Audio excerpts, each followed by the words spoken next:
Water task లో నాకు ఓ విషయం తెలియాలి, నువ్వు నిజంగా సపోర్ట్ తీసుకున్నావా? లేదు సార్, అదే చెప్తున్నాను సార్. ఆ హైట్కి లేను కదా సార్ నేను. Video please. శెట్టి అన్న ఎలిమినేటెడ్. సపోర్ట్ అంటే నేను దగ్గరుండి నేను హెడ్ సైడ్ నుంచి చూసాను సార్. అది టచ్ అయినట్టయితే కనిపించింది సార్ నాకు. ఆడియన్స్ లేదు సార్, టచ్ అవ్వలేదు. కానీ మీరు తీసుకున్న నిర్ణయం మూలన ఈ పేర్ సేఫ్ జోన్కి రాలేకపోయారు. బెలూన్ టాస్క్ లో ఎంత బ్రిలియంట్ ఐడియా వచ్చింది రీతు నీకు.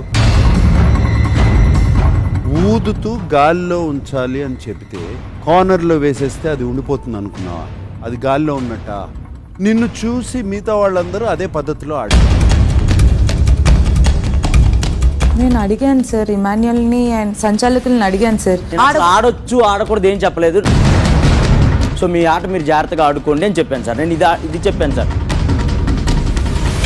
తను కూడా అడిగాను, రీతు నువ్వు సైడ్ వేసావంట అంటే, లేదు నేను వేయలేదు, నా హైట్ అడ్వాంటేజ్ అది, ఇలా పెట్టి ఇలా వదిలేను అని చెప్పేసి తను సార్.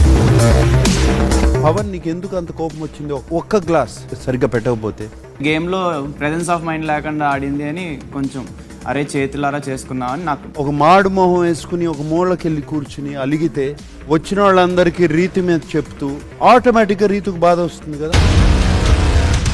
పేరుగా ఆడుతున్నప్పుడు పవన్ యువర్ వన్ టీమ్ అని గుర్తుపెట్టుకో. రీతు, మన దగ్గరికి వెళ్ళి శ్రీజాతో ఎందుకు పేరప్ అయ్యావు అని అడిగావా? నాకైతే నిజంగా అది గుర్తులేదు సార్. కట్ అయింది. It's your hair, not your memory. మీరు ఆటలో ముందుకెళ్ళాలంటే మీకు ఒక పవర్ఫుల్ ఆయుధం కావాలి. ఆ ఆయుధమే పవర్ అస్త్ర.